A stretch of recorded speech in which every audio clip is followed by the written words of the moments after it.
వేదికగా పెట్టిండు. కానీ అప్పుడే ఆ టైంలో నేను మంజీ ఉన్న విద్యార్థిని కదా, ఆ రోజు ఎలాంటి సర్క్యులర్ కూడా రిలీజ్ కాలే. డ్యూ టు వాటర్ షార్టేజ్ అని ఎలాంటి సర్క్యులర్ కూడా రిలీజ్ కాలే ఆ రోజు. ఎందుకంటే ఇది ప్రూఫ్ కదా, ఇక్కడ నా దగ్గర ప్రూఫ్ ఉంది కదా.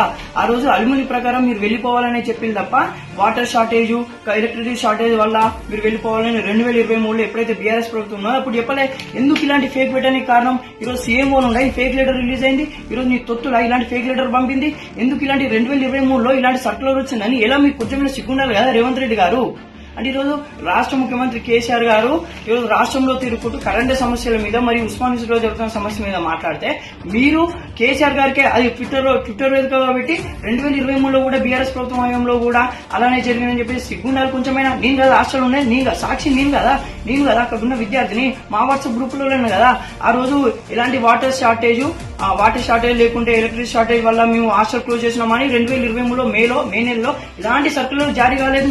పూర్తిగా ఈరోజు రాష్ట్ర ముఖ్యమంత్రి వాళ్ళు రేవంత్ రెడ్డి గారు పెట్టింది ఫేక్ సర్క్యులర్. ఈరోజు నేను మీడియా వాళ్ళకు కూడా అందజేస్తున్నా, ప్రతి ఒక్క వాట్సాప్ గ్రూపులలో పెడుతున్నా. ఇది ఒరిజినల్ కంపెనీ ఫేక్ పెడుతున్నా. 2023 మే నెలలో రిలీజ్ అయిన ఒరిజినల్ సర్క్యులర్ మరియు రేవంత్ రెడ్డి గారు పెట్టిన ఫేక్ సర్క్యులర్ కూడా ఈరోజు మీడియాలో నేను చూపెడుతున్నా. ఇది చూడండి, ఇక్కడ ఏంటి 2023లో కేసు ఏదైతే బీఆర్ఎస్ ప్రభుత్వంలో ఉస్మానియా నుండి అఫీషియల్ గా చీఫ్ వార్డెన్ ఆఫీస్ నుండి రిలీజ్ అయిన సర్క్యులర్.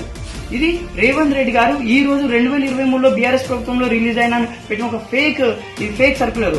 ఈ రోజు ఒక రాష్ట్ర ముఖ్యమంత్రి స్థాయిలో ఉండి ఇలాంటి ఇబ్బందులు విద్యార్థులు గురవుతున్నారని చెప్పేసి ఆ సమస్యను సాల్వ్ చేసేది పోయి ట్విట్టర్ వేదికగా